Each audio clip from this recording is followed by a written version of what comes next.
이제 30대 초반이 된 남자입니다. 대학교 다닐 적에 제가 친구에게 크게 신세를 졌던 적이 있습니다. 그런데 그 친구의 어머니와 그런 일이 생길 줄도 몰랐고 상상조차 해본 적이 없습니다. 제가 집이 지방이다 못해 아주 깐촌이었습니다. 학생들도 몇 명 없었긴 하지만 그래도 선생님들이 너는 꼭 공부 열심히 해서 서울에 있는 대학을 가야 한다 이런 이야기를 해주곤 했습니다.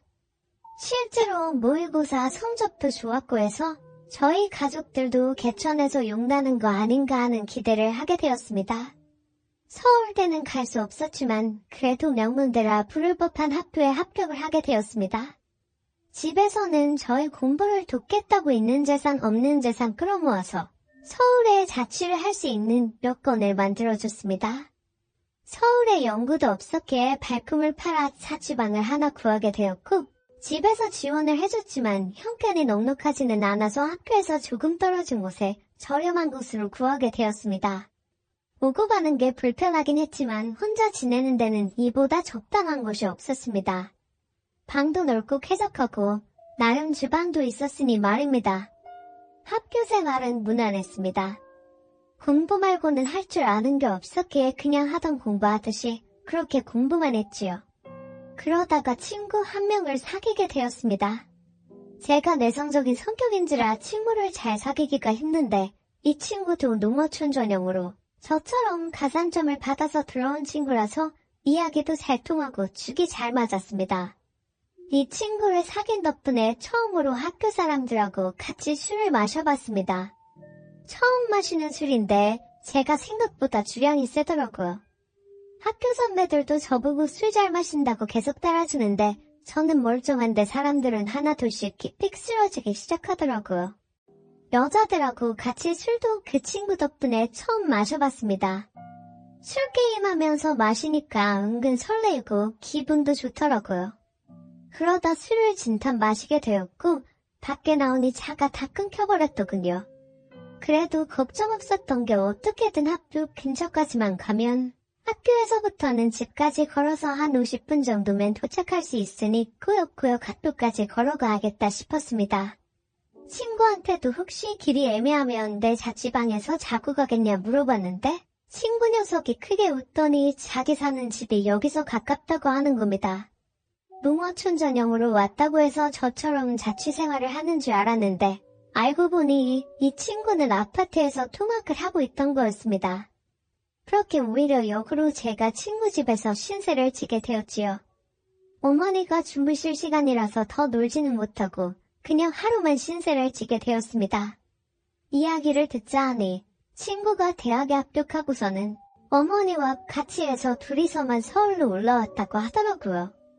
아파트는 자가가 아니라 월세지만 어쨌든 자식 끝에서 뒷바라지를 해주려 같이 올라왔다는 사실을 알게 되었습니다. 친구 녀석이 저를 배려해준답시고 침대를 양보해줬는데 아침이 밝아서 누군가 저를 위해서 껴안는 느낌에 잠에서 깨게 되었습니다. 저를 위해서 껴안은 건 다른 사람이 아니고 친구의 어머니였습니다. 제가 아들 침대에서 자고 있었으니 제가 당연히 아들 친구가 아니라 아들이라 생각해서 그런 장난을 친 거였지요. 저도 저대로 깜짝 놀랐지만 그 상황이 친구의 어머니도 많이 당황한 듯 보였습니다. 이러나 저러나 아들 침대에 아들 말고 웬 처음 보는 시커먼 녀석이 있으면 누구라도 놀랐을 겁니다.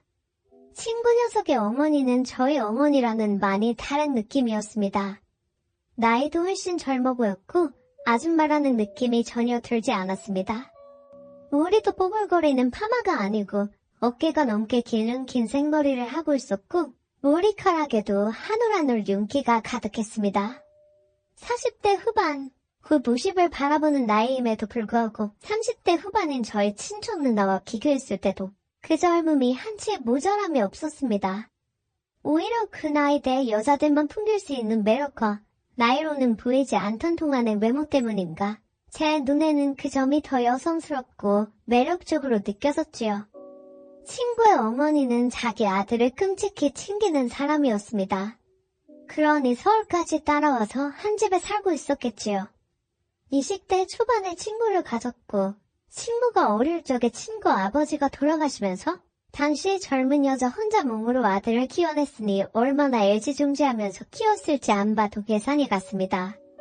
아무튼 아침에 말 못할 해프닝이 있기는 했지만 친구 어머니 말로는 이 친구가 고향에 있을 때부터 서울 올라오고부터 친구를 집에 데려오는 건 제가 처음이라고 하더군요. 그리고 친구 어머니도 저를 엄청 좋게 봐주셨고요. 학교에서도 더 가깝다 보니 대학교 수업을 마치면 친구 집으로 가는 일이 더 잦아졌습니다. 친구 어머니가 솜씨도 좋아서 저녁도 같이 먹게 되었고, 그러면 식비도 절약이 돼서 저는 저대로 돈이 굳어 좋은 점이 많았습니다. 거기에 저는 처음 봤을 때부터 친구보다 친구의 어머니와 더 가까워지고 싶은 욕심이 생겼기에 이런 식으로 자주 친구 집에 가서 시간을 보내는 게 좋았습니다. 그런데 그때까지는 몰랐지요. 친구 어머니의 미모 덕에 제가 정신을 못 차리기는 했는데 셋이서 이렇게 모여있으면 친구 어머니가 친구를 바라보는 모습이 마치 아들이 아니라 그 이상의 무언가로 여기는 듯한 느낌을 받을 때가 많았습니다.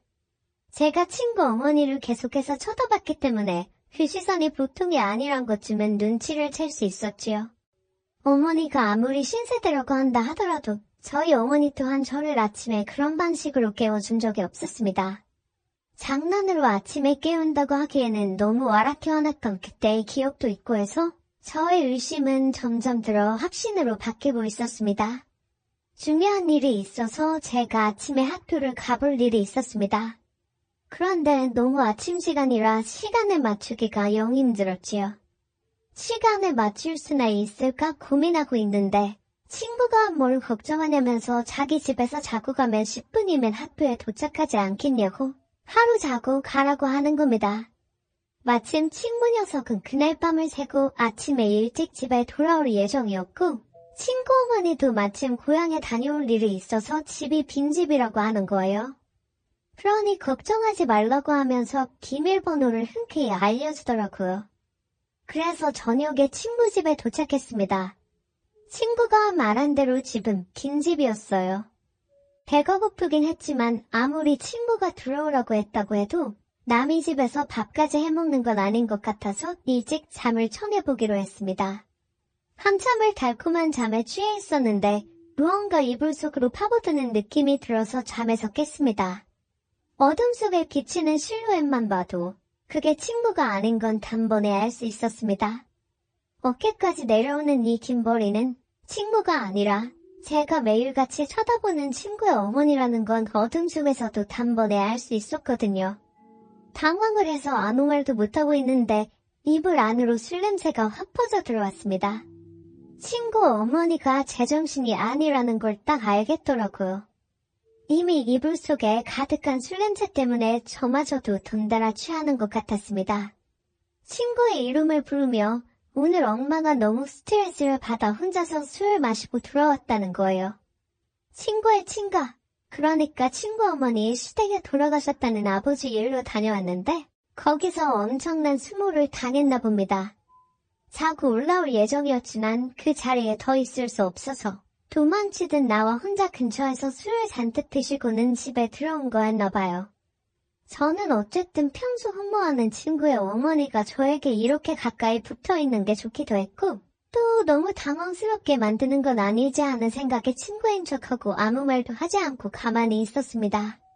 술 기운 때문인지 아니면 몸에 원래 열이 많은 타입인지 안쪽에 점점 개펴지는 느낌마저 들기 시작했지요. 하지만 그 열기에도 저는 몸이 완전 얼어붙고 긴장해서 그런지 한기까지 들 정도로 몸이 벌벌 떨리더라고요. 그렇게 한참 친구의 어머니가 넋두리를 하는 걸 듣고 있다가 친구 어머니가 술 기운을 이기지 못해 잠에 들면서 상황은 일단락되고 말았습니다.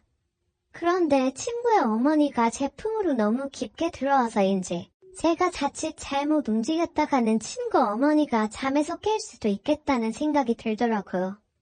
잠은 깨울 수 있지만 이 상황에서 친구 침대 안에 있는 게 자기 아들이 아니라 또 저였다는 걸 알게 되면 일이 커지지 않겠나 싶어서 그냥 숨죽인 채로 가만히 있을 수밖에 없었습니다. 어떻게 해야 하는가 고민을 하는 와중에 저도 피곤했던 건지 아니면 따뜻한 그 느낌이 좋았는지 저도 모르게 스르륵 잠이 들었나 봅니다. 그대로 아침이 밝으면서 친구 어머니가 옆에 있던 게 저라는 걸 깨달았는지 개성을 지르며 잠에서 깨더라고요. 저도 사실 잘한 게 없었기에 아무 말도 못하고 있었는데 친구 어머니가 자기가 실수를 했다며 오히려 저한테 사과를 해오더라고요. 저야 감사할 따름이긴 했지만 감사하다 직접 말을 꺼낼 수는 없어서 가만히 있었습니다. 친구 어머니는 자기가 집에 들어왔던 건 비밀로 해달라고 하더라고요. 둘이 무슨 일이 있는 걸 친구가 의심한 것보다 아버지 문제로 고향에 다녀왔는데 그냥 집에 올라온 걸 알면 친구가 싫어할 것이라 생각했나 봅니다. 그 뒤로도 친구와는 별 문제 없이 지냈고 친구 어머니도 그날 일은 키를 내지 않으며 평범하게 잘 지냈습니다. 오히려 제가 친구와 친구 어머니가 동시에 있는 자리에서 제가 스스로 불편해하면서 티를 냈던 것 같네요. 그렇게 대학 생활을 보내고 있던 와중이었는데 집안 경제적인 문제로 더 이상 제 학비와 자취비를 지원해주기 힘든 지경에 이르게 되었습니다. 학비와 학자금 대출로 어떻게든 할 수 있지만 생활비를 당장 제가 벌기에는 문제가 있어서 한동안 학업을 포기할까 생각을 했지요. 돈 좀 모으고 복학을 하라는 계획이었습니다. 그런데 친구 녀석이 저한테 제안을 하나 해왔습니다. 안 그래도 친구가 군입대를 앞두고 있는데 자기도 엄마 혼자 집에 두기에는 마음이 쓰인다고. 그렇다고 또 군부대 근처까지 따라와서 집을 구하게 하고 싶지도 않다고 하여 일단 자기 방이 비어있을 테니 제가 그 방에서 지내면서 근근히 자기 어머니한테 아들 노릇 좀 해달라는 부탁을 해오더군요. 그래서 일단 영집을 구하고 친구가 군대 가는 날까지는 셋이서 한 집에서 지내게 되었습니다. 친구 어머니도 저를 반겨주셨고 그날 일은 기밀로 하고 있었으니 직접 티를 내지는 않으셨지요. 친구가 입대할 때도 셋이서 같이 논산을 다녀왔습니다. 돌아오는 길부터는 친구 어머니가 엉엉 울기 시작해서 말도 붙이기 힘들 정도로 슬피 울더군요. 집에 도착해서는 말할 것도 없고 말이지요.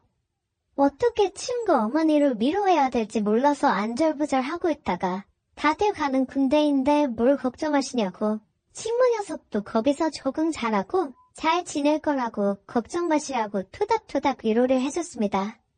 친구 어머니는 제 어깨에 기대서 눈물을 흠뻑 빼다가 지쳤는지 한동안 마른 눈물을 삼키고 있었습니다. 친구가 아들 노릇 해달라고 했으니 제가 어느 정도는 해야겠다 싶어서 친구 어머니를 부축해서 침실로 안내를 해줬지요.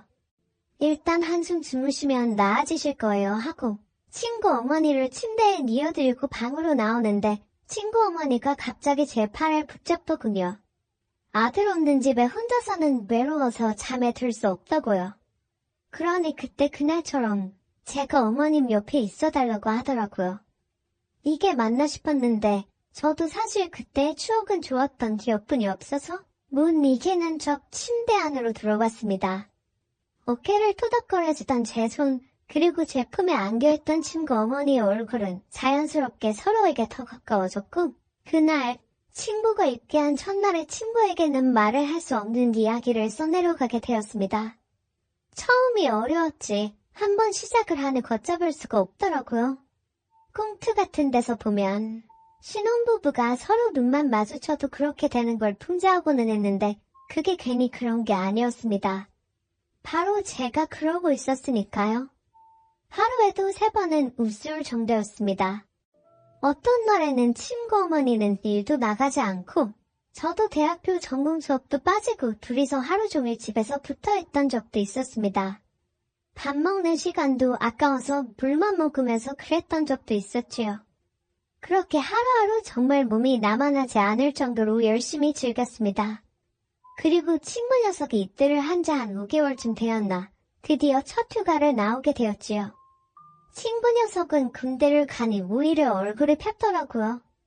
햇빛에 그을려 새까매져서는 휴가 나왔다고 문을 열고 들어오는데 건강해진 모습이 몰라볼 정도였습니다.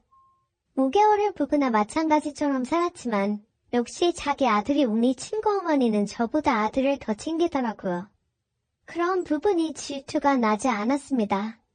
친구 녀석은 오랜만에 나오니까 저랑 술 한잔 하고 싶다고 해서 술을 마시러 같이 나갔지요. 친구 녀석이 아들 노릇 잘 해주고 있냐고 물어보는 말에 제가 얼버무리며 잘하고 있다고 대답했습니다. 그런데 친구 녀석이 의미심장한 말을 하더군요. 어머니가 아버지 떠나고 나서부터 외로움을 엄청 많이 탄다고. 자기한테 죄책감 자길 거 하나도 없으니 어머니를 위해 최선을 다해달라고요. 친구 녀석은 제가 이미 자기 어머니와 이렇게 될 것을 알고 있었던 겁니다. 오히려 그전에는 제가 하던 일을 친구가 해주고 있었던 거지요. 외로움이 많은 어머니를 위해 하는 효도라고 하기에는 너무 엇나간 게 아닌가 하는 생각이 들었습니다. 친구 녀석도 그걸 알고 있다고 하더군요. 그리고 이제는 제가 있어서 조금 죄책감이 덜하다고요. 다행스럽게도 제가 친구 어머니를 이성적으로 마음에 들어하는 게 다 티가 났기 때문에 이런 부탁도 할 수 있었다고 하는 겁니다. 그렇게 친구는 앞으로도 자기가 전역한 후에도 자기는 학업에 열중해야 하니 저보고 어머니 좀 이후에도 잘 부탁한다고 하더라고요. 그때 정말 제 머리에 5만 가지 생각이 다 들었습니다. 여태까지는 자연스러웠다 생각했지만 알고 보니 정신 나간 집구석에 얽혀버리고 만 것이 후회가 되더라고요. 그래도 당장 저는 학부 졸업도 해야 했고 신세를 져야 했기 때문에 그 노동가치라 생각하기로 했습니다. 제가 대학을 졸업할 때쯤에 친구 녀석이 전역을 하게 되었습니다. 그리고 그때 다시 모든 걸 원래대로 돌리는 게 가장 맞는 방법이라는 생각이 들었지요. 그래서 친구 녀석이 돌아온 그날 저는 짐을 챙겨서 그 집을 나왔습니다.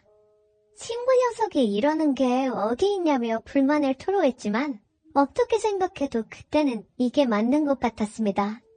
그렇게 저는 졸업 이후로 독해하듯 군입대를 하게 되었고 그 뒤로는 친구 녀석하고는 연락이 끊겨서 솔직히 지금은 죽었는지 살았는지조차 모르겠습니다. 물론 찾아보면 얼마든지 찾아볼 방법이 있지만 괜히 이제는 60이 다 되어갈 친구 어머니와 다시 엮이게 되는 게 아닌가 싶어 그렇게 하지는 않으려고 합니다. 세상에는 여러 방식의 가족들이 있는 것 같습니다. 그리고 실제로 벌어지는 일들은 언제나 항상 상식과 상상을 초월한다는 사실도 말이지요. 저는 아직도 그때 이후로 저보다 연상과의 만남을 추구하고 있기는 합니다. 하지만 그 기회가 다시 온다고 하면 그런 기회는 더 이상 받아내지 않으려고 합니다. 그래도 정신 건강한 사람들하고 지내는 게 훨씬 맞다고 생각하거든요. 이어서 두 번째 사연을 시작하겠습니다. 저는 결혼 8개월 다 신혼사댁입니다. 저와 남편이 결혼을 하고 얼마 지나지 않아서 시어머니께서 뇌출혈로 쓰러지셨어요.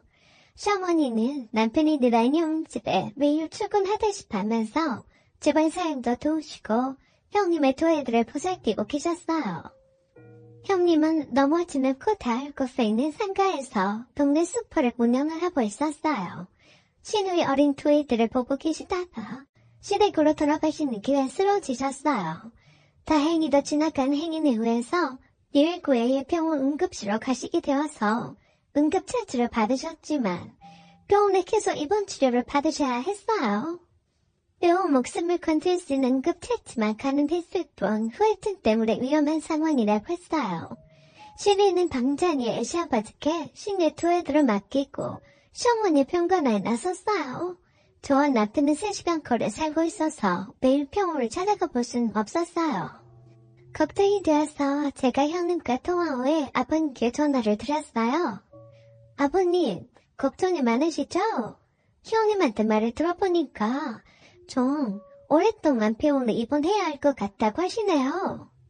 라고 했더니 아버님 완전히 짜증이 난 말투로 그러셨어요. 아니, 무슨 옆에 내가 재수가 없으라니까 하필이면 대졸준이 뭐냐? 아이고 내 참. 순간 깜짝 놀랐어요. 저는 그저 아버님이 시어머니가 쓰러지셔서 걱정하시고 계실까 봐서 위로차 전화를 드린 거였는데요. 또 그러시더군요. 내가 팔자에도 없는 애들을 봐주고 있어야 하겠냐? 무슨 옆에 내가 거기는 말자 하더니만 두고 뼈골 빠져 갈 일이 있나? 겨우는 누워 자빠져 있는 중원. 에이, 아버님 많이 속상하시죠? 어머니가 그래도 그나마 다행이래요. 후유증도 많이 없고요. 저랑도 통화를 하셨는데 말씀도 잘하셨어요. 얼마나 다행이에요. 치료를 잘 받으셔서 완쾌 하셔야죠. 라고 했더니 바로 그러셨어요. 마발놈의 옆에네. 치료는 무슨 치료냐? 돈이 어디 차생겨져 있다더냐? 속았어 보통이 없어야지. 그래도 저는 아버님이 반어적으로 표현을 하신 거라고 믿고 싶었어요. 그냥 속이 상하시니까 말씀을 반대로 하신 걸 거라고요. 원래 우리 어른들이 간혹 마음의 표현이 서툴러서 그렇게 한 걸 거라고요. 그런데 다음 말에 정말로 화들짝 놀랐어요. 네가 봐도 정신이 멀쩡했지? 네, 그렇긴 하지만 후유증 무섭잖아요. 언제 나타날지도 모르는 거고요. 정신이 돌아왔으면 대원해야지. 내가 이 무슨 고생이냐? 내가 얘들을 돌봐야 본 적 있어 말이지. 얼마나 힘든 줄이나 아니? 돈 퍼들고 내일도 나한테 맡기고 뭐가 좋다고 병원에서 안 나오는지 모르겠다. 에이 참. 아버님, 아무래도 안 보시다가 처음 애들을 돌보시면 힘이 드실 거예요. 그래도 아버님이 아니면 누가 형님 애들을 돌보겠어요? 덕분에 형님이 어머니 병간호를 할 수가 있잖아요. 아버님 힘내세요. 라고 하자 대뜸 저에게 그러는 겁니다. 너는 여름 휴가도 없냐? 얼른 와서 네가 내 대신에 미숙 애들 좀 봐주면 안 되겠냐? 아버님의 말씀에 어이가 없었어요. 시어머니가 쓰러지신 지가 겨우 며칠밖에 되지 않았는데 벌써 그런 말씀을 하시다니. 그리고 몰래 떨어져 사는 며느리에게 그게 할 소리인지 어이가 없었어요. 그래도 상냥하게 말을 했어요. 네, 여름휴가는 없어요. 주말에 어머니 뵈러 갈게요. 무슨 일 있으시면 연락주세요. 병원에는 갈 필요 없다. 네 시험애보다 내가 먼저 죽게 생겼다. 생전에 내가 애들을 봐본 적 있어야지. 이거는 생사람 잡게 생겼다. 주말에 내려올 거면 니쓰기 애들이나 봐주고 가거라. 저는 그냥 대답은 하지 않고 인사만 하고 끊었는데 괜히 아버님께 전화를 했나 싶더라고요. 남편이 아버님이 가부장적인 면이 없지 않아 있고 시어머니 왜 산재 노릇을 한다고 마음에 안 든다고 하더니 그런 아버님은 남편이 닮지 않아서 참 다행이라 생각마저 했어요. 저희 친정 부모님과 어쩜 이렇게 비슷한 연배이신데 다를 수가 있나 싶어서 놀랍기만 했어요. 그 주말에 일찍 서둘러서 시어머니께서 입원해 계신 병원으로 봤어요. 형님은 그 사이에 집에 돌아가서 씻고 애들도 돌보라고 보냈고요. 남편이 대충 시어머니 상황에 대해서 틈틈이 병원 측에 연락을 하고 형님과 통화를 했기 때문에 어느 정도의 상황인지 잘 알고 있었어요. 그런데 시어머니가 저희를 보시자마자 그러셨어. 뭐하러 왔냐? 이젠 병에도 더 이상 안 보내겠다. 라고 하셨어. 어머니, 무슨 그런 말씀을 하세요? 의사 선생님 말로는 계속 입원해야 한다고 했는데요. 글쎄, 병원비가 한도 푼에 큰 게 아니잖니? 네 아버지가 다히 날마다 나한테 전화를 해서 팔 태어나라고 난리다. 왜요? 어머니, 정신이 팔짱해서 통화도 할 정도이면 다 나은 거라면서 뭐하러 동포 들고 자빠졌냐고. 얼른 와서 미숙 애들이나 돌보라고 말이다. 그 말에 남편 깨알뿔이 나서 아버님을 욕하고 난리였어요. 그러시면서 그러시는데 어이가 없었어요. 내일 퇴원을 하기로 했다. 병원에서는 계속 치료를 해야 한다고 하면서 위험하다고 허락할 수가 없다고 했는데 미숙이가 네 아버지 등살에 할 수 없이 케어를 해달라고 사정을 했어. 그래서 무슨 서약서인지 뭔지 쓰고 퇴원하기로 했다. 그 말에 엄청 화가 난 남편이 집으로 돌아간 형님에게 전화를 했어요. 누나, 왜 나한테 미리 말을 하지 않았어? 왜 누나 맘대로 엄마를 퇴원을 시켜? 무슨 소리야? 나도 어쩔 수 없어. 아버지가 맨날 나한테랑 엄마한테 전화를 해서 빨리 재우느라고 난리인데 그럼 어떡하니? 퇴원해서 아버지가 엄마 병간을 한다고 했으니까 그렇게 하라고 했어. 그러면서 코로나 시국이라서 슈퍼 매출도 떨어지고 힘이 드는 판국에 시어머니 병원비 대기도 힘이 든다고 죽는 소리를 했습니다. 아마도 형님은 시어머니가 자기 집안일도 해주시고 애들을 돌보다가 쓰러지신 거라서 병원비로 부담이 하는 압박감이 있었던 모양이었어요. 병원비도 빚을 내서 충당하고 있다고 하더라고요. 누나, 그깟 병원비 때문에 엄마를 퇴원시킨다는 게 말이 되는 거야? 병원비는 나랑 함께 부담하면 되잖아. 그걸 누가 모르니? 아버지가 알아서 하시겠다고 맨날마다 엄마를 탈탈탈 볶는데 그럼 어떡하니? 그래서 완전히 화가 난 남편이 밖으로 나가서 아버님과 통화를 한 것 같은데 아마도 큰 소리가 오가는 것 같았어요. 그렇지만 소용이 없었고 다음날에 퇴원을 하시고 시어머니는 우려 속에 시댁으로 가셨어요. 형님은 걱정을 내고 하고 한 번씩 시댁으로 시어머니를 뵈러 가보겠다고 했어요. 그러는 한 달째가 됐을 때 아버님한테서 저에게로 전화가 왔어요. 아가, 네 시어매가 치매가 걸린 것 같다. 난 이 짓거리는 더 이상 못 해먹겠다. 그래서 시댁으로 저와 남편 함께 다녀가 봤더니 멀쩡하던 시어머니가 완전히 딴 사람이 되어서 사람도 못 알아보고 대소변도 못 가리는 중증 치매 환자가 되어 있었어요. 병원으로 모시고 가서 진찰을 하다 보니까 적당히 치료했으면 좋았는데 뇌 기능이 많이 손상이 되어서 치매 환자처럼 인지 기능이 떨어졌다고 했어요. 아버님이 시어머니 병간호를 잘 해주겠다고 하더니 병가로커녕 환자한테 밥도 하지 않고 집안에서 굶든다고 가장 구박만 했다고 하더라고요. 옆집에 새들어선 아줌마다 아버님이 시어머니한테 고함치는 소리에 다 알게 되었다고 했어요. 남편은 그 말에 미치고 환장해서 팔쩍 뛰고 난리를 쳤어요. 그런 남편에게 아버님은 그러셨어요. 난 저런 인간 같지도 않은 옆에 나랑은 살 수가 없으니까 니들이 데리고 가는지 알아서 해라. 뭐라고요? 이제껏 종처럼 부려먹고 경그니까 버린다고요? 남편이 아무리 성질 있는 대로 내봤자 소용이 없었어요. 시어머니 물건이 구질구질하다며 대소변도 못 가리는 더러운 옆태네라는 할수도 함께 살 수 없다고 시어머니를 데리고 나가라고 하면서 시어머니의 물건들을 다 마당에 내다 버렸어요. 형님도 마찬가지로 가까이 살아도 시어머니를 돌볼 처지가 못 된다면서 저와 남편에게 빌었어요. 남편은 할 수 없이 저희 집과 가까운 곳에 있는 요양병원에 입원을 시켰고 매달 나가는 요양비를 형님과 아버님께 분담을 요구했어요. 그렇지만 돈이 없다면서 거절했어요. 형님도 마찬가지였고요. 아버님은 소리소문도 없이 이사를 가버리셨어요.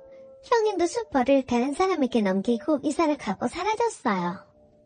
두 사람 다 기존 휴대폰 번호를 바꿔버려서 연락할 길이 없었어요. 보는 거 아니겠어요. 시어머니 요양병원비를 나눠내자는 말에 도망쳐버린 거였어요. 아버님이나 형님이나 똑같았어요. 필요할 땐 일 시켜먹고 막 부려먹더니 필요없대 되니까 헌시짝처럼 버린 거예요. 남편은 매일처럼 시어머니 요양병원에 퇴근을 해서 토요일도 오곤했어요. 차츰 증상이 많이 완화되어서 더 이상 심해지는 것을 막았어요. 다행히도 남편의 작은 이모가 봉설계사였는데 그동안 아무도 모르게 시어머니가 보험을 틀어놓으셨다는 사실을 알려왔어요. 적자는 진단보험금이 나왔고 병원비는 보험으로 충당이 되었어요. 그런데 수개월이 지난 후에 웬 거짓처럼 흰색의 남루한 노인네가 저희 집으로 찾아왔어요. 저녁 시간이라서 남편이 문을 열었는데 글쎄 다짜고짜로 집으로 밀고 들어왔어요. 남편이 곧바로 아버님이란 사실을 알아챘으면서도 그 노인을 다시 잡아 끌었다가 밖으로 내쫓았어요. 그리고 캠핑실까지 그 노인네를 끌고 데려다가 놓고 말했대요. 이분은 모르는 사람이니까 다시는 못 들어오게 해주세요. 라고요. 경비실에 직원들의 말에 의하면 아들네 집이라면서 들여보내달라고 사정을 했다네요. 낯줄을 굽는 듯해서 먹을 것을 좀 주고 경찰에 신고를 했다고 하더라고요. 그런 후에 남편이 고모들한테서 전화가 왔어요. 네 시아버지가 너네 집을 찾아갔다더라. 왜 문을 안 열어주는 거냐? 네, 고모님, 저는 그런 적이 없는데 아빠한테 물어볼게요. 네 시아버지시다. 지금 올 데가 없이 지내니까 네가 모시고 가거라. 아빠한테 연락을 할게요. 라고 하고 끊었어요. 자산매를 고모님의 입을 통해서 들어보니까 완전 웃겼어요. 아버님은 혼자서 사시면서 관절이 좋지 않아서 병원에 다니셨는데 병원비로 갖고 있는 돈을 다 날리시고 땡전 한 푼도 없어서 병원도 못 가고 있다고 했어요. 남편에게 매를 했더니 관두를 안 득하면서 어떻게 집을 늑찰로 찾아오셨는지 웁니다라고 했어요. 그러더니 갑자기 남편이 이사를 가자고 했어요. 고모가 나랑 것처럼 관절이 안 좋다라는 말은 그냥 뻥인 것 같다며 일부러 혼자서 돈을 다 날리고 갈 데가 없으니까 기대어 살라고 온 것일 뿐인데 그러나 모두 인정할 수 없다고 했어요. 그래서 이사를 해버렸어요. 시어머니가 계신 요양병원에 와서 또 치인상을 부릴까 싶어서 병원도 다시 바꿔드렸어요. 고모들이 전화를 해도 받지 않았더니 남편 직장이 찾아와서 난리였대요. 왜 아버지를 버리냐고요. 그래서 남편이 그랬대요. 아버지가 먼저 저 엄마를 버리고 몰래 도망갔어요. 그때 저도 아버지를 버리기로 했어요. 다음부터 찾아오지 마세요. 그때 남편이 고모가 하는 말이 그러더래요. 미숙이한테도 겨우 연락처를 알아내서 전화를 해봤는데 아버지 말을 꺼내자마자 그 뒤로는 전화를 받지 않는다. 그럼 네 아버지는 어떡하니? 남편은 모르는 일이라며 부모는 단 한 사람 어머니밖에 없다고 하면서 다시 아버님의 일로 연락하지 말라고 했대요. 그리고 정원대로 차만 걸어다니면서 집에도 잘 타져오던데 무슨 관절이 좋지 않다고 뻥을 치냐며 고모한테 아버지 신부름 그만하라고 일침을 하고 왔다네요. 좀 아쉬우면 형님을 찾아가라고 했대요. 그랬더니 고모들이 그러더래요. 그래, 네가 네 엄마를 모시고 있는데 미숙이한 네 아버지를 모셔야지. 그렇지. 딱 하면서 가셨대요. 그 뒤로는 아버님이든 고모든 본 적이 없고 연락이 없었네요. 저랑 사촌 동생 둘 다 외동이라 어릴 때부터 친자매처럼 잘 어울려 지내고 각별했는데 제가 취업을 하면서 다른 지역으로 이사를 가게 되었습니다. 동생도 대입 준비에 대학을 다니느라 바빠서 못 본 지 꽤 됐지만 그럼에도 불구하고 생각할 때마다 참 이쁘고 기특한 동생입니다. 제 사촌 동생은 그 흔한 과외나 학원도 안 다녔는데도 불구하고 명문대에 입학을 했고 어디 하나 흠잡을 곳 없을 정도로 착하고 어느 곳 하나 빠지는 데가 없을 정도의 여동생이죠. 아무튼 각설하고 제가 결혼을 하는 결혼식 당일날 사촌 동생이 왔는데 정말 무난한 옷을 입고 왔는데도 불구하고 얼굴도 예쁘고 특유의 분위기가 있어서 그런지 그 정신없는 와중에도 누구냐고 물어보고 다들 참 예쁘다고 한마디씩 하더라고요. 그런 말을 들으니 내심 잘 자랐다 싶어서 기뻐하고 뿌듯해하던 와중에 결혼식 이후로 시어머니와 시이모님이 제 사촌 여동생을 소개시켜달라고 난리입니다. 그것도 시이모님 아들한테 말이죠. 학벌이면 학벌 외모면 외모 어디 하나 빠지지를 않는 동생한테 자꾸 말도 안 되는 양아치 같은 놈을 들이대고 엮어달라고 해서 스트레스가 폭발할 지경입니다. 그냥 냉정하게 말해서 주제를 모르는 듯합니다. 아직 대학생이고 미래가 창창하니 안 된다고 거듭 말씀을 드려도 너무 집요하네요. 시이모님이 돈이 조금 많다는 거 하나에 부심은 어찌나 부리는지 사촌 동생을 상대로 가격 후려치기를 하는데 초반에는 그 얘기가 나올 때마다 쉴드를 쳐주던 신랑도 꼴보기가 싫었을 정도입니다. 원래 그렇게 난감한 일이 있으면 중재를 해줘야 할 시어머니나 남편이 한번 소개시켜주면 좋지 않냐. 결혼한다는 것도 아닌데 뭐 어떠냐. 그리고 결혼한다 한들 촌수 보면 멀어서 상관없다고 하네요. 심지어 여자는 대학 직장 필요 없다고 말하면서 시집 잘 가는 게 최고다라고 헛소리나 하고, 저번 주 토요일에 시댁에 인사를 드리러 갔는데 또 그 소리를 하시더라고요. 솔직히 말해서 시동생 남자는 제가 살면서 한 번도 들어보지 못한 고등학교를 졸업한 데다 지금 변변한 직장도 없이 대학교도 가지 않고 백수처럼 놀고 먹고 지내고 있습니다. 심지어 이것뿐만 아니라 여자들 문제로 속을 꽤 썩인 걸로 알고 있습니다. 남편과 결혼하기 전에 시동생의 얘기를 몇 번씩 들었는데 여자와 사고를 쳤다는 얘기도 한두 번 들은 게 아니었거든요.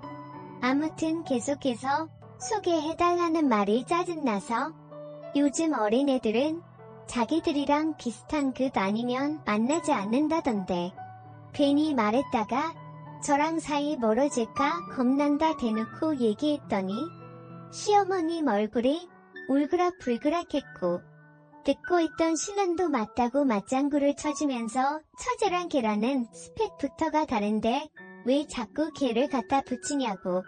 아무리 처제가 탐나도 똥 된자는 구분하라면서 이모한테 전화라고 짜증을 대신 내주더라고요.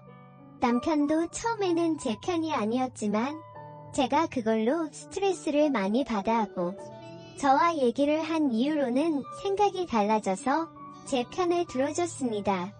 그래서 매번 거절을 하는데도 불구하고 얼굴을 볼 때마다 그 말을 하셔서 어머니가 부르고 불러야 겨우 시댁에 가는 수준이 되었죠. 그리고 만났을 때만 이러시는 게 아니라 시어머님과 시이모님은 번갈아 가면서 하루에 한 통씩은 꼭 전화랑 문자가 옵니다. 노이로제에 걸릴 정도로 열이 받아서 신랑한테 쏘아붙이면 신랑은 또 시어머니께 연락해서 혼인신고 도장 찍자마자 아들 이혼시키고 싶냐고 적당히 하라고 화내고 난리를 부려도 그때뿐입니다. 좀비도 아니고 떼어놓고 떼어놔도 계속해서 똑같은 말만 반복을 하시니까 정말 정신이 나가버릴 것 같습니다. 남편도 참다가 도저히 저에게 부끄럽고 미안해서 이모님께 전화해 그런 것 좀 하지 말라. 넘볼 걸 넘봐라 라고까지 얘기했는데 자기 아들이 너무 마음에 들어한답니다. 그 여자만 만나면 지금까지와는 다르게 인생을 새로 살 것 같으니 꼭 소개를 시켜달랍니다. 이게 말이 되나요? 정신병원을 넣어야 하나 그 얘기 듣는 순간 욕이 나올 뻔한 거 겨우 참았어요. 아무것도 모르고 대학생활 열심히 하고 있을 제 사촌 동생한테 제일 미안할 따름이네요. 항상 신중하게 행동하고 생각도 깊어서 누구한테 보낸다고 하더라도 아까워 죽겠을 동생인데 괜히 저 때문에 자신도 모르게 이미지를 더럽히고 있는 것 같아서 짜증이 납니다. 솔직히 이 고민을 얘기하면 저까지 창피한 기분이라서 친정에 이 말도 못하겠고 답답해서 환장하겠네요. 남편은 여차하면 시댁에 아예 발길 끊자는데 이런 걸로 시댁에 안 가는 사람도 있을까요? 시아버님이 계신다면 발길을 끊더라도 괜찮겠지만 작년에 시아버님이 돌아가셔서 남편이 그렇게 하자는 걸 식사를 그러자고 할 수도 없습니다. 참 헛웃음만 나오네요. 결혼식 끝나고 신혼여행 다녀오자마자 시이모님이 전화와서 대뜸 사촌동생이 만나는 사람 있냐고 물어보길래 그런 쪽으로는 전혀 생각도 못했던지라 없을 것 같다고 말했습니다. 그 이후에는 신랑이랑 입 맞춰놓고 같은 학교에 동반은 의대생이랑 좋은 만남을 가지고 있다고도 말했어요. 그런데도 의사 그런 거 다 필요 없다. 그것도 돈 벌기 위해서 하는 건데 남자는 돈 많은 게 최고다. 우리가 의사한테 대접받는다라는 엉뚱한 대답만 돌아오더군요. 솔직히 제가 알기로는 그런 말을 할 정도로 돈이 그렇게 많은 것도 아닙니다. 그럼 번호만 알려달라 번호만 주면 애들끼리 알아서 할 텐데. 둘이 만나보지도 않았는데 왜 그러냐며 알았는데 이쯤 되면 얼마나 심각한 건지 감이 오시겠죠? 이 부분에 대해서는 대화가 전혀 안 되는 사람들이에요. 남들 말도 안 듣고 같은 말만 반복해서 하는 그런 고지식한 어른들이죠. 결혼하기 전 상견례 할 때는 말이 안 통하는 부분이 있는지 전혀 몰랐어요. 그때는 아버님 돌아가신 지 얼마 안 되었으니 어머니가 많이 외로우시겠다 생각을 했고 딸만큼은 아니어도 자주 찾아뵈어야겠다 다짐했었습니다. 남편이 이렇게까지 적극적으로 제 편으로 돌아서주지 아니었다면 아마도 저는 분명 이혼을 했을 거예요. 참 씁쓸하네요. 어떻게 해야 할지 좋은 의견 주시면 감사하겠습니다. 다음 사연을 읽어드리겠습니다. 안녕하세요. 이제 결혼한 지 3개월 된 30대 초반 여자입니다. 시어머니 앞에서 진실을 말씀드렸다가 호되게 당하고 나서 그 상황이 이해가 되지 않아 이렇게 글을 적게 되었네요. 남편이랑 3년 연애하고 결혼하였습니다. 연애 초반 때부터 경제력 없는 남친 뒷바라지하며 살았네요. 친정도 넉넉하고 저도 프리랜서로 일을 빨리 시작했기에 제가 좋으면 그만이다 하고 별 생각이 없었죠. 만난 지 1년쯤 안 됐을 때 남친도 취업을 했고 항상 제가 부담하던 데이트 비용도 남자친구가 60%, 제가 40% 이렇게 나눠서 데이트 통장도 만들었습니다. 그때는 결혼 생각도 없었기에 딱히 남자친구가 월급을 어떻게 쓰는지 별로 생각도 없었고 간섭도 하지 않았네요. 어쨌든 그건 남자친구의 돈이었으니까 말이죠. 하지만 막상 결혼 얘기가 오고 가자 알게 됐는데 남편이 시댁빚을 갚느라 모아둔 돈이 얼마 없는 걸 알게 되었고 남자친구가 자기는 아직 준비가 안 된 것 같다며 결혼을 미루자고 하더라고요. 그때는 돈에 대한 장애물이 큰 문제가 되지 않을 거라고 생각을 했기에 결혼하고 모아도 된다고 말했고 결혼해서 서로 돕고 사는 게 부부 아니냐며 이해를 해주었습니다. 그 과정에서 정말 감사하게도 저희 친정에서 지불해 주신다고 해주셨고 그러면 제가 살고 있던 빌라를 팔고 그 돈을 드리기로 했었습니다. 제가 살던 빌라는 순전히 제가 열심히 일해서 모은 돈으로 산 집이었고요. 빌라가 크기도 작고 작업용 스튜디오에 침대만 있는 구조라서 신혼집으로는 맞지 않았습니다. 남자친구와도 상의 끝에 내린 결론이었고 상황이 이렇다 보니 예단 예물도 전부 다 생략을 하게 되었네요. 그리고 서로 모아둔 돈을 합해서 그 밖에 들어가는 곳에 결혼 비용으로 쓰게 되었어요. 쉽게 말씀을 드리자면 시댁에선 어떠한 경제적 도움도 받지 못한 거죠. 남자친구가 여지껏 시댁의 빚을 갚느라 힘들어하는 걸 알았기에 딱히 내색은 하지 않았습니다. 어차피 남자친구의 성실함과 사람 됨됨이에 반했기에 제가 좀 더 여유 있으니 제가 더하면 된다라는 마인드가 강했던 상황이었습니다. 그런데 생각하지도 못했는데 결혼을 하고 나서부터 자꾸만 시댁에서 간섭이 들어오더군요.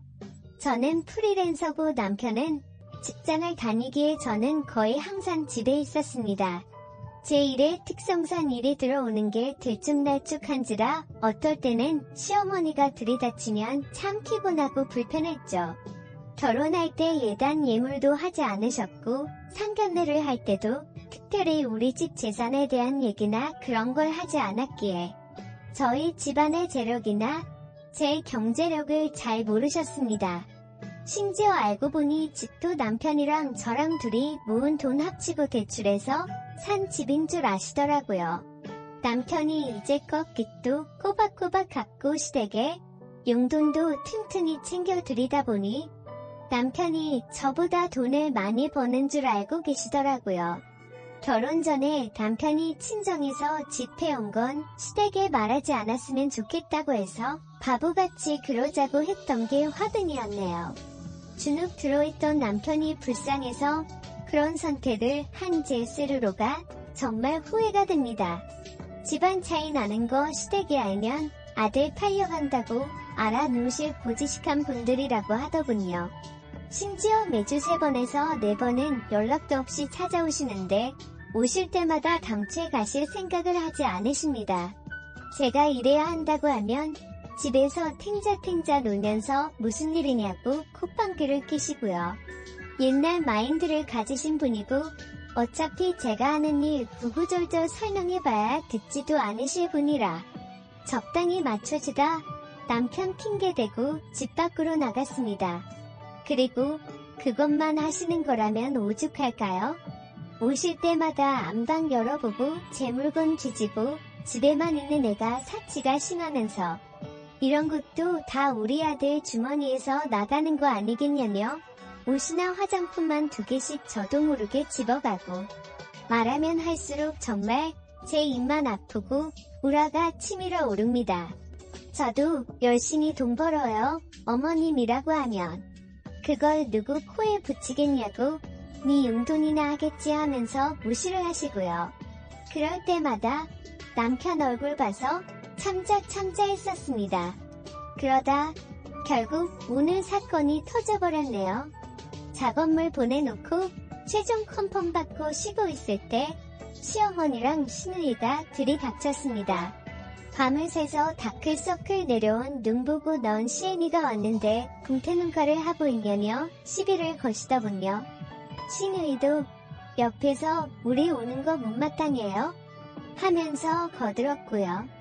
그런 거 아니라고 어제 일하느라 밤새서 그렇다고 하니까 그 몰골로 힘들게 직접 나가는 자기 아들 배웅이나 했겠냐며 아침밥은 챙겨줬냐고 꼬치꼬치 캐물으셨습니다.